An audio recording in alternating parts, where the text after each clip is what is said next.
आप सभी लोगों का अध्ययन गुरुकुल के इस यूट्यूब प्लेटफॉर्म पर आप सभी लोगों को बता दें, जो हमारी पॉलिटी सीरीज चल रही है उसमें आज हम प्रस्तावना को यानी कि प्रियम्बल को डिस्कस करने वाले हैं। और आप सभी लोगों को बता दें, आज की वीडियो में सिर्फ हम प्रियम्बल को ही अच्छे से डिस्कस करने वाले हैं, जो कि बहुत इंपॉर्टेंट वीडियो रहने वाला है।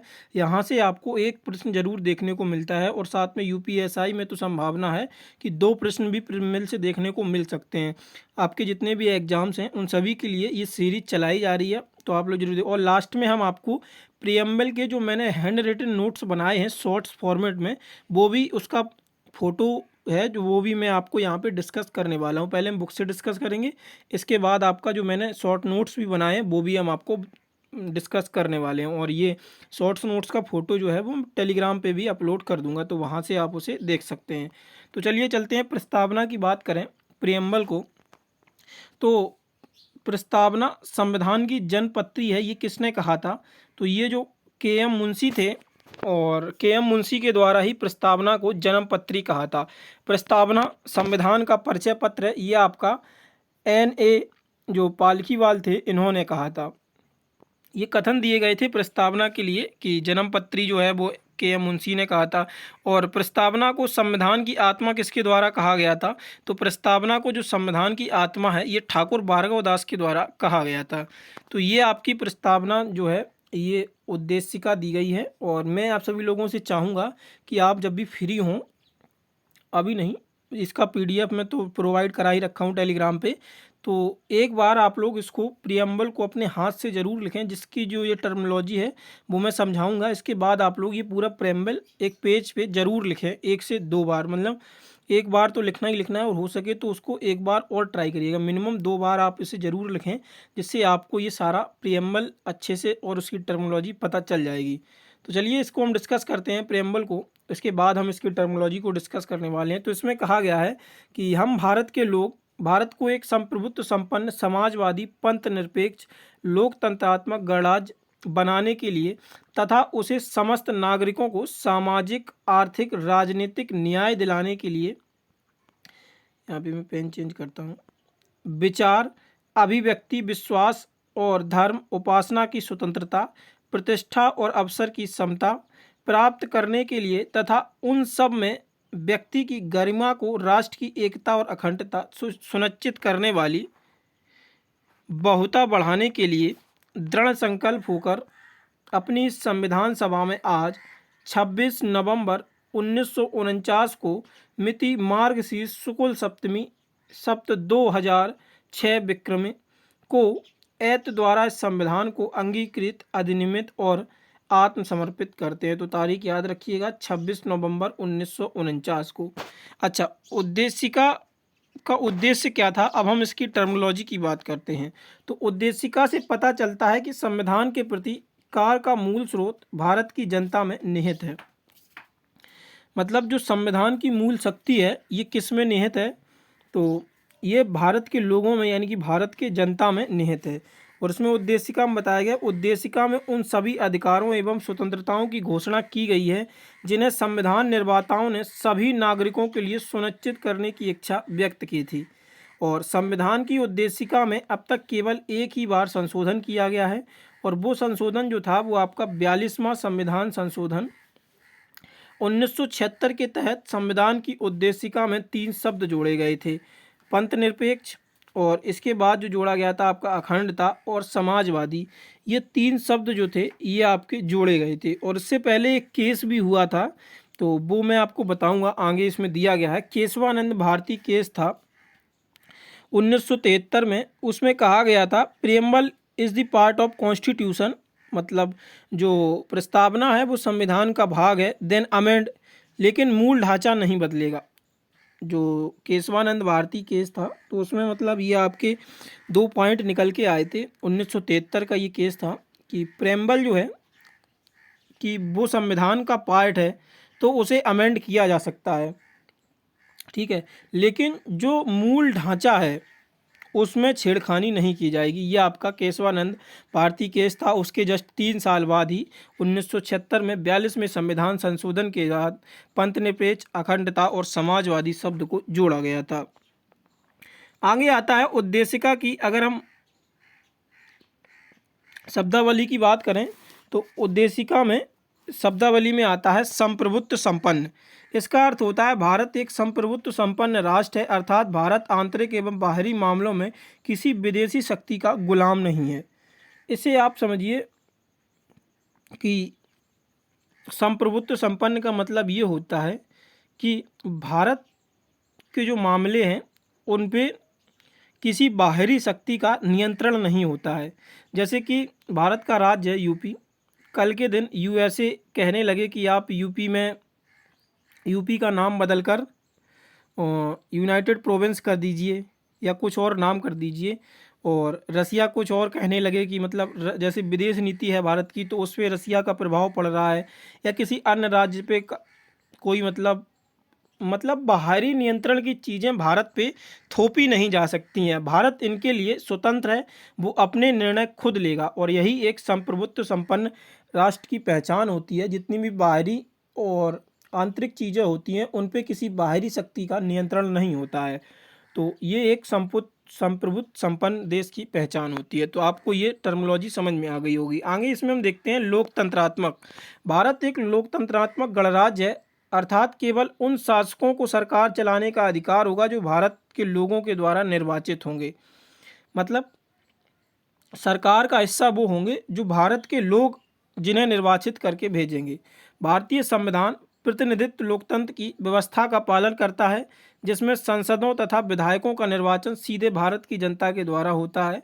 लोकतंत्र दो प्रकार का होता है, प्रत्यक्ष और अप्रत्यक्ष लोकतंत्र। प्रत्यक्ष लोकतंत्र में लोग अपनी शक्ति का प्रयोग स्वयं करते हैं, जैसे कि स्विट्जरलैंड। प्रत्यक्ष लोकतंत्र के 4 प्रमुख साधन हैं: परीक्षा, पहल, प्रत्यावन और प्रत्याशी को वापस बुलाना तथा जनमत संग्रह। अप्रत्यक्ष लोकतंत्र में लोगों द्वारा चुने गए प्रतिनिधित्व सर्वोच्च शक्तियों का प्रयोग करते हैं। गणतंत्र क्या होता है? इसका मतलब है कि देश का शासन आम जनता द्वारा उनके द्वारा चुने गए प्रतिनिधित्व द्वारा किया जाएगा, ना कि किसी बासंगत शासक के द्वारा।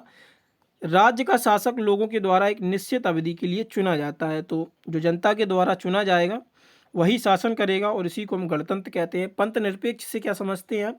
तो पंथ निरपेक्ष, भारत एक पंथ निरपेक्ष राज्य है। इसका अर्थ यह है कि राज्य का कोई भी धर्म नहीं और सभी धर्मों को समान रूप से सम्मान दिया जाएगा। राज्य धर्म के आधार पर नागरिकों को विभेद नहीं कर सकता है। तो पंथ निरपेक्ष ये होता है कि कल के दिन महाराष्ट्र कहने लगे कि महाराष्ट्र में सिर्फ मराठी लोग रहेंगे और मराठी ही बोली जाएगी, तो ये एक धर्म को थोप दिया गया है। तो ऐसा नहीं है, महाराष्ट्र में सभी धर्मों के लोग रहेंगे, सभी अपने विचारों को मानने के लिए स्वतंत्र हैं। हिंदू भी रहेंगे, मराठी मतलब वो हिंदू ही आते हैं, मुसलमान भी रहेंगे। मतलब कोई भी राज्य एक धर्म नहीं थोप सकता है कि हम इसी धर्म को मानेंगे और इसी धर्म की विचारधारा को मानेंगे। सभी स्वतंत्र रूप से मतलब अपने किसी भी धर्म को मानने के लिए सक्षम है, और यही एक पंथ निरपेक्ष राज्य की पहचान होती है। उसका कोई भी धर्म नहीं होता है। आगे इसमें आता है समाजवादी शब्द क्या है? तो समाजवादी शब्द का अर्थ है कि भारत एक ऐसा राज्य है जो सामाजिक और आर्थिक समानता को बढ़ावा देने के लिए प्रतिबद्ध रखता है।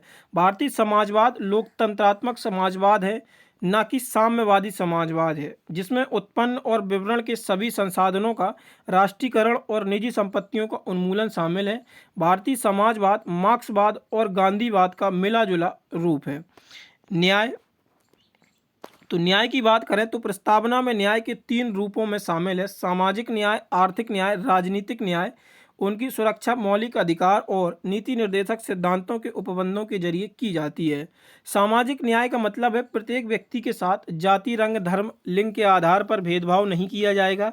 इसको हम सामाजिक न्याय कहते हैं। आर्थिक न्याय का अर्थ है कि आर्थिक कारणों के आधार पर किसी व्यक्ति से भेदभाव नहीं किया जाएगा। इसमें संपदा, आय व संपत्ति की असमानता को दूर करना भी शामिल है। इसके बाद आता है राजनीतिक न्याय। तो राजनीतिक न्याय का अर्थ होता है कि प्रत्येक व्यक्ति को समान राजनीतिक अधिकार प्राप्त हैं, चाहे वो राजनीतिक दफ्तरों में प्रवेश करने की बात हो या अपनी बात सरकार तक पहुंचाने का अधिकार हो। सामाजिक, आर्थिक व राजनीतिक इन तीनों न्याय को 1917 में रूसी क्रांति से लिया गया था। तो ये आप देख लीजिएगा, इम्पोर्टेंट ये प्रश्न बनेगा। सामाजिक, आर्थिक और राजनीतिक न्याय जो था ये एक रूसी क्रांति से लिए गए 3 शब्द थे जो कि 1917 में लिए गए थे। समता क्या होता है? तो समता का अर्थ होता है समाज के किसी भी वर्ग विशेष के लिए अनुपस्थित और बिना किसी भेदभाव के प्रत्येक व्यक्ति को समान अवसर के अनुबंध प्रदान करना। आप देखते होंगे वैकेंसियाँ निकलती हैं तो जो रिजर्वेशन है उसके हिसाब से ही दिया जाता है, मतलब हर एक श्रेणी के लिए उनके अपलिफ्टमेंट के लिए जो SC ST रिजर्वेशन दिया गया है वो उनको अपलिफ्टमेंट के लिए दिया गया है। मतलब किसी के साथ भेदभाव नहीं होगा कि आपको 10 वैकेंसी दी जाएंगी, वो जैसे संविधान में बताया गया है जितना कोटा दिया गया उस हिसाब से आपकी वैकेंसीज आती हैं। तो एक ये समता का अधिकार ही होता है, मतलब किसी के साथ उस सबको समान अवसर प्रदान किए जाते हैं। कॉमन टेस्ट में आप लोग बैठते हैं, वो डिफरेंस है कि कट ऑफ अलग जाती है, वो रिजर्वेशन बस वो उन लोगों के अपलिफ्टमेंट के लिए किया गया है। तो लेकिन फेयर चांस सबको दिए जाते हैं उसमें। इसके बाद आता है उद्देश्य का संविधान का भाग होने का विवाद। तो जो बेरुवारी यूनियन मामला था ये आपके केस थे, और आई होप आपको ये जो मैंने टर्मिनोलॉजी समझाई है इसमें मैंने पूरी कोशिश की है आपको अच्छे से समझ में आ जाए, और यही टर्मिनोलॉजी आपकी ये इसमें दी गई है। यहाँ पे आप देख भी सकते हैं जो मैंने आपको ऊपर समझाया था, सामाजिक, आर्थिक और राजनीतिक न्याय, ये 3 तरीके के न्याय की बात की गई है। इसके बाद आपकी स्वतंत्रता कितने तरीके की है? तो 5 तरीके की आपकी स्वतंत्रता बताई गई है। विचार, अभिव्यक्ति, विश्वास, धर्म और उपासना की स्वतंत्रता बताई गई है। इसके बाद समानता क्या है? तो प्रतिष्ठा और अवसर की यहाँ पे समानता दी गई है। और इसमें एक शब्द और आता है बंधित्व। तो बंधित्व से आप क्या समझते हैं? बंधुता ये आपका है, तो इससे आप क्या समझते हैं? तो इससे व्यक्ति की गरिमा, देश की एकता और अखंडता, यही एक बंधुत्व की टर्मिनोलॉजी होती है। आगे आगे हम कुछ और भी नाम देखेंगे अभी जिन्होंने जो प्रेमबिल थी उस पे जो टिप्पणियाँ की थी वो भी हम देखने वाले हैं। तो बेरुवारी केस देखते हैं, इसके बाद हम डिस्कस करेंगे उसको। तो बेरुवारी यूनियन मामला जो था ये 1960 का था। इसमें सर्वोच्च न्यायालय ने माना कि प्रस्तावना संविधान का अंग नहीं है, लेकिन यह सहमति प्रकट की गई कि प्रस्तावना संविधान निर्माताओं की मन की कुंजी है। मतलब इस केस में माना गया था, आपको जस्ट ये याद रखना है, बेरुवारी यूनियन मामला था 1960 का। इसमें सर्वोच्च न्यायालय ने प्रस्तावना को संविधान का भाग नहीं माना था, बल्कि संविधान निर्माताओं की मन की कुंजी को माना था। बेस्ट यही इतना आपको याद रखना है। केशवानंद भारती बनाम केरल राज्य, ये जो मैंने आपको बताया था, केशवानंद भारती बनाम केरल राज्य, ये 1973 का मामला था जो ऊपर मैंने आपको समझाया था। तो इस केस के दौरान सर्वोच्च न्यायालय ने 1960 के अपने पूर्व निर्णय को निरस्त कर दिया। तो ये यूनियन मामला था ना जो बेरुवारी, इसको निरस्त कर दिया, क्योंकि उसमें सुप्रीम कोर्ट ने माना था कि प्रस्तावना संविधान का भाग नहीं है बल्कि संविधान निर्माताओं की मन की कुंजी है। और इसमें 1960 के फैसले को निरस्त कर दिया गया और यह स्पष्ट कहा गया कि प्रस्तावना संविधान का भाग है तथा संसद के संशोधन करने की शक्ति का विषय इस प्रकार है कि जिस प्रकार संविधान के अन्य प्रावधान, और कहा गया कि यदि प्रस्तावना विद्यमान संविधान के मूलभूत ढांचा नष्ट नहीं किया जाएगा तो प्रस्तावना में संशोधन किया जा सकता है। इसको ऐसे समझिए आप, ये केस होता है 1973 का केस है, केशवानंद भारती बनाम केरल राज्य। तो सुप्रीम कोर्ट जो है ये अपने पूर्व में जो निर्णय दिया था बेरुवारी केस 1960 में, इसको निरस्त करता है। 1960 में बेरुवारी केस में ये निर्णय दिया गया था कि संविधान जो प्रस्तावना है ये संविधान का भाग नहीं है। तो सुप्रीम कोर्ट ये आपका 1973 में जो पूर्व में निर्णय दिया गया था उसको निरस्त करके केशवानंद भारती बनाम केरल राज्य 1973 में निकल के आता है ये केस आपका। इसमें सुप्रीम कोर्ट कहता है कि प्रस्तावना संविधान का भाग है, इसमें अमेंडमेंट किया जा सकता है यानी कि संशोधन किया जा सकता है, बशर्ते मूलभूत ढांचे को कोई भी क्षति नहीं होनी चाहिए। मतलब मूलभूत ढांचा जो है वो नहीं बदला जाएगा, बाकी इसमें संशोधन किया जा सकता है। और इसी के बाद 1976 में आपका अमेंडमेंट किया जाता है। 42 में संविधान संशोधन 1976 से समाजवादी, पंथ निरपेक्ष और अखंडता जैसे 3 शब्दों को जोड़ा जाता है, और ये एकमात्र प्रस्तावना में संशोधन था जो कि अब तक किया गया है। इसके बाद आता है आगे SR बोमईवाद। तो ये 1993 में होता है SR बोमईवाद, और इसमें न्यायमूर्ति रामास्वामी ने पूर्व के निर्णय को खारिज करते हुए कहा था कि प्रस्तावना संविधान का अभिन्न अंग है। ठीक है, तो ये आपके 3 केस थे जो कि अक्सर इम्पोर्टेंट बनते हैं। इसके बाद हम आपको प्रस्तावना में कुछ चीज़ें और हैं जो हम आपको बताना चाहेंगे जो इसमें नहीं थी। तो आपने देखा था कि जो प्रस्तावना की जन्म पत्री है ये के.एम. मुंशी के द्वारा कहा गया था और ठाकुर भार्गवदास के द्वारा संविधान की आत्मा कहा गया था। इसके बाद कुछ और पूछे जाते हैं। तो जो पालकी वाला थे, यहाँ पे जो मैंने आपको बताया था ना ये एम.ए. पालकी वाला, तो पालकी वाला की जो पुस्तक थी वो कौन सी थी ये भी आपकी पूछी जाती है। तो वी द पीपुल जो थी ये पालकी वाला की बुक थी, वी द पीपुल। और इसमें हम बात करते हैं, एक और केस होता है, ये जो आपका बेरूवारी यूनियन मामला था 1960 से।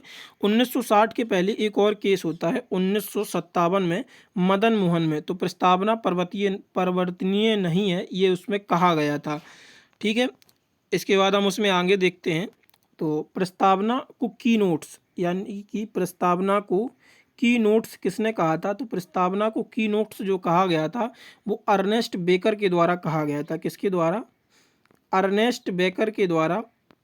अर्नेस्ट बेकर के द्वारा प्रस्तावना को जो है ये आपका की नोट्स कहा गया था। और अर्नेस्ट बेकर की, यहाँ पे मैं लिखता हूँ, अर्नेस्ट बेकर की एक पुस्तक भी है, book principle and social political theories. ये मैं लिख देता हूँ, बुक प्रिंसिपल, बुक जो है इनकी कौन सी है? Principle of social and political theories. ये जो थी अर्नेस्ट बेकर की बुक थी और उन्होंने लिखा था। और आपको मैं यहाँ पे और इसमें आगे बताने के लिए तो अभी कुछ नहीं है। इसके बाद आपका टॉपिक जो आता है वो नागरिकता है। तो आई होप आपको यहाँ प्रस्तावना अच्छे तरीके से समझ में आई होगी। और मैं अभी आपको एक शॉर्ट नोट्स दिखाता हूँ जो मैंने आप लोगों के लिए स्पेशली तैयार की थे, वो अभी इमेज में है तो वो मैं आपको दिखाऊँगा। और इसके बाद हम आगे जो टॉपिक है भाग 2 यानी कि नागरिकता, उसको हम डिस्कस करने वाले हैं आर्टिकल 5 से 11 तक। तो इसको हम नेक्स्ट पार्ट में करेंगे। और पिछले पार्ट में भी मैंने बताया था हम प्रस्तावना का एक सेपरेट वीडियो लेंगे। और बाकी आप लोग जुड़े रहिए। पहले शॉर्ट नोट्स देख लेते हैं, इसके बाद आपको एक और इन्फॉर्मेशन बताते हैं। तो मैं आप लोगों के जो शॉर्ट नोट्स बता रहा था वो इसी की मैं बात कर रहा था शॉर्ट नोट्स में। तो ये जो मैंने है आप लोगों के लिए स्पेशली शॉर्ट नोट्स बनाए थे प्रीएम्बल के, तो यहाँ पे जस्ट एक क्विक रिवीजन करेंगे। और ये जो फोटो है वो हम आपको टेलीग्राम पे प्रोवाइड करा देंगे। तो प्रेम्बल की अगर हम बात करें तो इसमें संविधान की कुंजी किसके द्वारा कहा गया था? तो गजेंद्र गडकर के द्वारा प्रेम्बल को संविधान की कुंजी कहा गया था। और संविधान की जन्म पत्री यानी कि हॉरोस्कोप किसको कहा गया था? तो के.एम. मुंशी के द्वारा संविधान की जन्म पत्री है प्रियम्बल की, ये कहा गया था। और संविधान का परिचय पत्र किसने कहा था? तो नाना पालकीवाला के द्वारा संविधान का परिचय पत्र प्रियम्बल को कहा गया था। और नाना पालकीवाला की जो पुस्तक थी तो बी द पीपुल, ये इनकी पुस्तक थी। और संविधान की आत्मा किसने कहा था? तो संविधान की आत्मा जो कहा गया था ये आपका ठाकुर भार्गवदास के लिए संविधान की आत्मा कहा गया था। प्रस्तावना को कीनोट्स किसने कहा था? तो अर्नेस्ट बेकर ने प्रस्तावना को कीनोट्स कहा था। और अर्नेस्ट बेकर की जो पुस्तक थी वो कौन सी थी? तो principle of socials political and theories, ये आपकी अर्नेस्ट बेकर की पुस्तक थी। और इसी में बात किया गया था जो मैंने आपको बताया था कि न्याय क्या है। तो न्याय कितने तरीके के दिए गए हैं प्रस्तावना में? तो न्याय जो है ये आपके 3 तरीके के दिए गए हैं, सामाजिक, आर्थिक और राजनीतिक न्याय दिए गए हैं। स्वतंत्रता जो है ये आपकी 5 तरीके की दी गई है, विचार, अभिव्यक्ति, विश्वास, धर्म और उपासना की स्वतंत्रता दी गई है। और समानता कितने तरीके की दी गई है? तो समानता जो है ये आपकी 2 तरीके की समानता दी गई है, प्रतिष्ठा और अवसर की ये समानता दी गई है। बंधुत्व की बात की जो मैंने आपको टर्मिनोलॉजी समझाई थी, तो व्यक्ति की गरिमा, देश की एकता और अखंडता जो है यही आपका बंधुत्व होता है। और संविधान दिवस जो मनाया जाता है ये 26 नवंबर को मनाया जाता है। और इसी दिन एडॉप्ट किया गया था इसको, प्रस्तावना को। प्रस्तावना की भाषा जो है ये ऑस्ट्रेलिया से ली थी। और प्रस्तावना का विचार जो है ये यूएसए से लिया था। ये मैंने आपको बताया नहीं था, एक मुझे नाम याद नहीं आ रहा है। तो जब B.R. अम्बेडकर साहब ने पढ़ा था तो बी द पीपुल से स्टार्ट किया था। तो एक जो थे वहीं संविधान सभा में ही, तो उन्होंने कहा था आप बी द पीपुल कहाँ से लेके आ रहे हैं। तो उन्होंने एक एग्जाम्पल दिया था कि यूएसए का भी संविधान जो है वो भी उसमें बी द पीपुल से ही स्टार्ट किया जाता है। वो मैं नाम आपको नीचे कमेंट में मेंशन कर दूंगा डिस्क्रिप्शन में, मुझे अभी ध्यान नहीं आ रहा। अगर आप लोगों को वो नाम याद आ रहा हो कि किसने कहा था कि आप बी आर अम्बेडकर साहब से कि ये आप बी द पीपुल शब्द कहाँ से लेके आए, तो उन्होंने एग्जाम्पल दिया था कि यूएसए के संविधान में भी बी द पीपुल से मतलब हम भारत के लोग से ही स्टार्ट किया जाता है। तो प्रस्तावना में संशोधन, ये आपका एक क्वेश्चन बनता था कि प्रस्तावना में संशोधन है संभव है। तो इसके जो 3 केस बने थे आपके, जो मैंने आपको बताए थे वहाँ पे, बेरुवारी केस था 1960 का, 143 सुप्रीम कोर्ट से परामर्श लिया गया था डॉक्टर राजेंद्र प्रसाद और गजेंद्र गढ़कर सुप्रीम कोर्ट में। संविधान निर्माताओं के मस्तिष्क की कुंजी है ये, इसमें अमेंडमेंट नहीं किया जा सकता है, जो कि मैंने बताया था। सुप्रीम कोर्ट ने कहा था कि इस केस में 1960 के केस में कि इसमें अमेंडमेंट नहीं किया जा सकता है। प्रस्तावना जो है यह संविधान निर्माताओं की मस्तिष्क की कुंजी है और ये उनके मस्तिष्क के भावों को दिखाता है। इसके बाद केस होता है केशवानंद भारती बनाम केरल राज्य। तो इसमें सुप्रीम कोर्ट ने अपने 1960 का जो बेरुवारी मामला था इसको निरस्त किया और 1973 में एक नया कॉन्क्लूजन निकल के आता है कि प्रेम्बल जो प्रस्तावना है ये भारतीय संविधान का भाग है और उसको अमेंडमेंट किया जा सकता है, लेकिन मूल ढांचा नहीं बदला जाएगा। और इसी के बाद 3 साल बाद यानी कि 1976 में आपका अमेंडमेंट किया जाता है। समाजवादी, पंथ निरपेक्ष और अखंडता जैसे 3 शब्द जोड़े जाते हैं और ये प्रस्तावना में पहला संशोधन था, जो कि अब तक एक ही संशोधन हुआ है प्रस्तावना में। प्रस्तावना परिवर्तनीय नहीं है, ये न्यायालय द्वारा लागू नहीं है। ठीक है, तो आई होप आपको ये भी शॉर्ट नोट समझ में आ गए होंगे। और जो आपका एक केस था मदन गोपाल वाला केस 1957 का, ये आपका प्रस्तावना परिवर्तनीय नहीं है, जो बेरुवारी केस 1960 से पहले लिया गया था। तो आप लोगों को ये सारी चीज़ें समझ में आ गई होंगी अच्छे से। और ये जो फोटो है आपका शॉर्ट नोट्स का प्रेम्बल का, ये हम आपको टेलीग्राम पे प्रोवाइड करा देंगे।